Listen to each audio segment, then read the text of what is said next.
Dear love, may porn addiction ng girlfriend ko. Tama ang pagkakarinig nyo. Alam kong hindi nyo ito madalas marinig na nangyayari sa isang babae, pero masasabi kong nakakaapekto ito sa relasyon namin ni Abby. Tumataas ang expectations niya. Pagdating sa kama, may mga bagay siyang gustong mangyari na taliwas sa aking kagustuhan.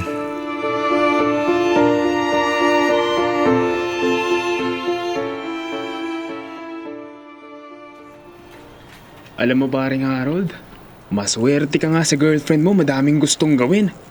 Yung sa akin na yun, Pillow Princess. Ha?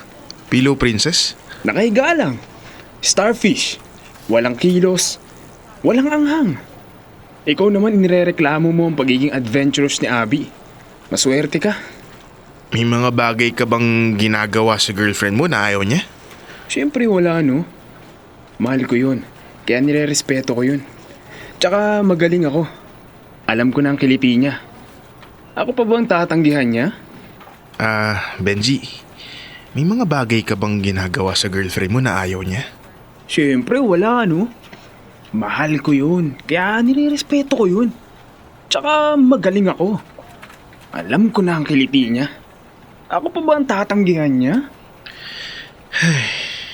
Pero siyempre, kahit na ganun, meron din naman akong mga kinks at fantasy na gustong gawin kaso ayaw niya eh. Pero nirerespeto mo pa rin siya? Oo. At hindi ko na ulit binabanggit sa kanya yun. Mahal ko eh. Hindi naman ako selfish. Teka nga, ano ba kasi yung mga ginagawa ni Abby sa'yo? Hindi ko kayang sabihin. Bari naman.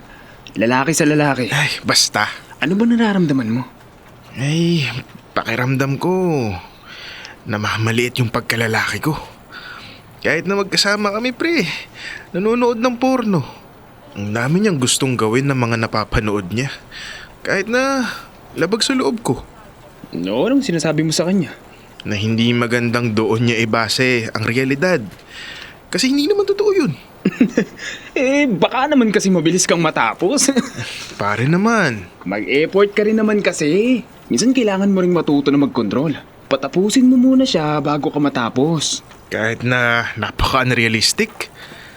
Lalaki ka ba, pre?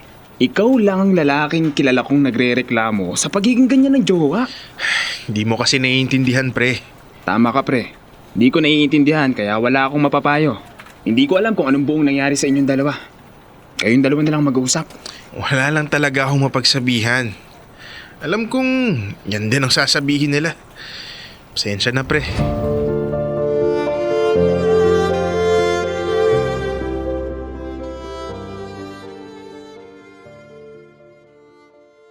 Babe, bakit ngayon ka lang dumalaw dito sa bahay? Alam mo naman sobrang kitang namimiss kapag wala ka dito. Babe, pwede ba na manood lang tayo? Bakit naman? Hindi mo ba namimiss tong mga halik ko? Abby, nakikita mo naman 'di ba na masama yung pakiramdam ko. Mas gusto ko yung parang may sakit ka. Gusto ko yung tunog ng ubo at sipon mo. Yung panlalambot mo, kaya kong patigasin yan. May mga pinili ako na siguradong magpapalabas sa init ng katawan mo. Higa ka lang at ipapasok. Abby. Huwag kang gumalaw. Relax ka lang. Saglit lang to. Abby, please stop. Abby. Ano ba? Ngayon ka na nga lang pumunta, ganyan ka pa? Abby naman kasi, hindi mo ba nakikita? May sakit ako. Pinuntahan kita dito kasi busy ako nitong mga nakaraang araw. Gusto ko lang bumawi sa'yo. Gusto lang kitang makita. Saka makasama, pwede bang ganun lang? Hindi ka ba nagagandahan sa akin? Anong sinasabi mo? Kasi iniiwasan mong makipagtalik sa akin. May iba ka na, no? Sino? Katrabaho mo? Ex mo? Ano? Abby, please. Napaka-vanilla mo. Ano na namang term yan, Abby? Nakita mo, nakaka-apekto na yung porn addiction mo sa relasyon natin. Ang dami mong mga nalalaman. Vanilla! Basic! Tamad! Walang thrill! Dito lang ba talaga iikot ang relasyon natin? Wala naman tayong issue. Pero bakit gusto pang pagtalunan natin to? Wala kang ka-effort sa sexy time natin, Harold. Talagang uulit at uulit tayo mag-aaway tungkol dito kasi ayaw mo na magtagpo tayo sa gitna. Ayaw mo na pag-usapan natin ito. Hey! Masyado kang basic, old school, wala kang kakink-kink. Walang-wala pa nga tong ginagawa ko sa'yo sa mga napapanood ko. Kung mahal mo ko, Tama na, Abby! ba't sinisigaw mo na ako ngayon, ha? Huwag mong gagawing basehan ng pagmamahal ko sa'yo yan. Alam mo kung gaano kita kamahal. Higit pa sa mga gusto lang ng katawan mo. Mahal mo ba talaga ako, Harold? Ako ang dapat magtanong sa'yo niyan, Abby. Mahal kita. Kaya nga tignan mo, ginagawa kong lahat mapaligaya ka lang. Eh ako, may mga ginagawa ka ba para mapaligaya mo ko? Ito pa rin ba talaga ipaparamdam mo sa akin, ha? Na mahina ako? Bading? Hindi ka mapasaya? So paano yung mga effort ko sa relasyon natin? Gusto mo bang magsumbatan? Natural lang ang mga effort na ibinibigay mo, Harold. Natural lang na ilabas mo ko. Bigyan ako ng regalo, paligayahin ako, irespeto, Harold. Ayun naman pala. Dapat natural lang ang pagkakaroon ng respeto. Pero bakit hindi mo ko mairespeto? Hindi mo ko kayang paligayahin, Harold. Ano? Ang tagal ko nang pinepeke ang mga ungol ko sa'yo. Abby? Talaga? Talagang uumpisahan mo ko? Para naman malaman mo yung totoo. Maging patas ka naman sana. Hindi ako makapaniwala sa naririnig ko sa'yo, Abby. Harold, saan ka pupunta? Harold!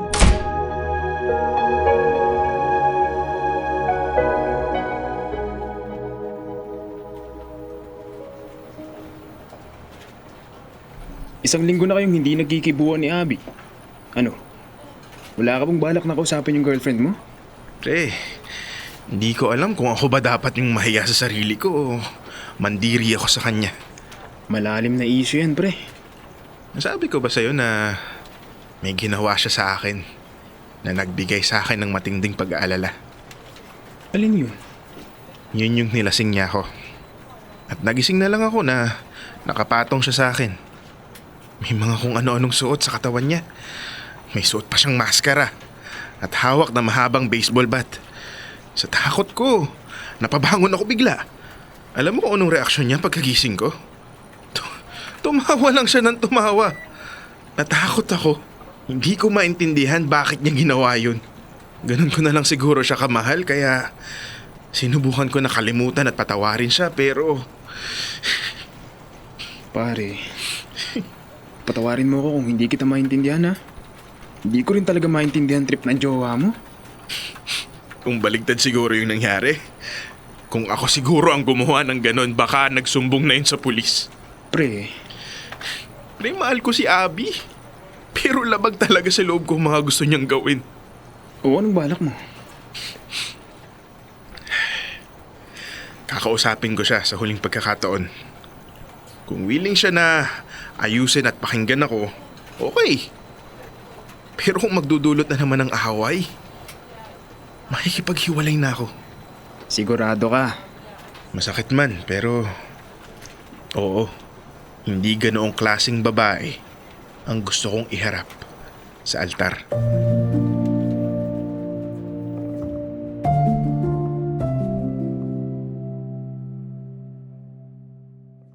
O ano, sana naman magaling ka na. Para wala na ulit maging excuse. Ang lakas pa talaga ng loob mong hindi ako kausapin ng 1 linggo. Anong akala mo, hahabulin kita? Di ka ba nasasaktan, Abby? Kapag kinakausap mo ko sa ganitong paraan? Bakit? Deserve mo naman ang ganitong treatment. 1 linggo mo akong hindi kinausap. Aba, pati ba naman sa issue natin, ako pa ang dapat na magpakumbaba. Sino bang may kasalanan sa atin? At kasalanan ko pa. Wala kang respeto, Abby. Ako walang respeto? Ibang klase ka talaga no? Lalaki ka ba talaga? Bawal ba akong masaktan? Masyado kang sensitive, Harold. Maliit na bagay, pinapalaki mo. Sa tingin mo maliit na bagay yung issue na to? Diretsuhin mo na nga ako. Kung makikipag-break ka, makipag-break ka na. Hey! Grabe, Abby! Hindi ko akalain na sa ganito hahantong ang relasyon natin. Mahinahon kitang kinakausap. Nagpapakumbaba ako pero... Pero ano? Ituloy mo. Isumbat mo sa akin yung pagiging Mr. Nice Guy mo. Yoko na, hindi na tayo nagkakaintindihan. Dahil hindi mo na ako gustong intindihin, Harold. Sa isang bagay na alam naman natin hindi gaanong mahalaga. Hindi mahalaga. Ikaw nga lang yung lalaking kilala kong ganyan. Tama na, Abby. Hindi ko kayang sabayan ng trip mo, okay? Hindi ako ang lalaking yun. Hindi lang siguro talaga ako ang makakapagbigay sa'yo ng gusto mo. Ayun. Ayun naman pala eh. Eh di lumabas din ang totoo. Eh bakit mo pa pinatagal ng 3 taon kung... Kasi mahal kita. Mahal kita. Ginawa ko ang makakaya ko. Sigurado ka? Abby, I'm sorry. Maniwala ka sa akin. Sinubukan kong intindihin ka. Sinubukan kong sabayan ka pero... unti-unting nawawala ang respeto ko sa sarili ko. Lalaki ka ba talaga? At ikaw pa talaga ang nagsasabi ng mga yan sa babae? Umalis ka na! I'm sorry.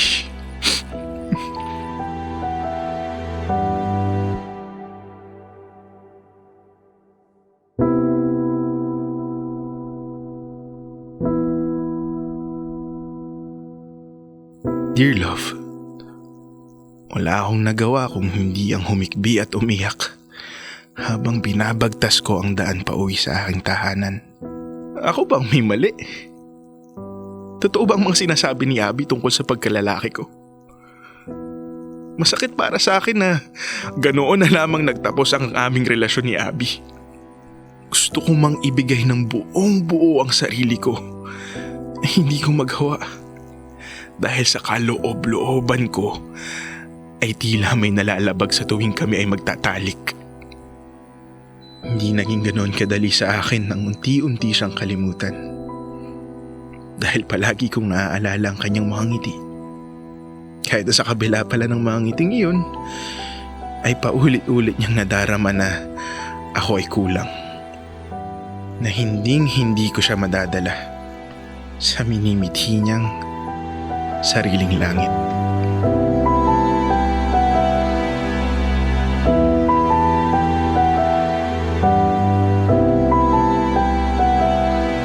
Kailangan pa bang i-memorize yan? Love Radio. Basic!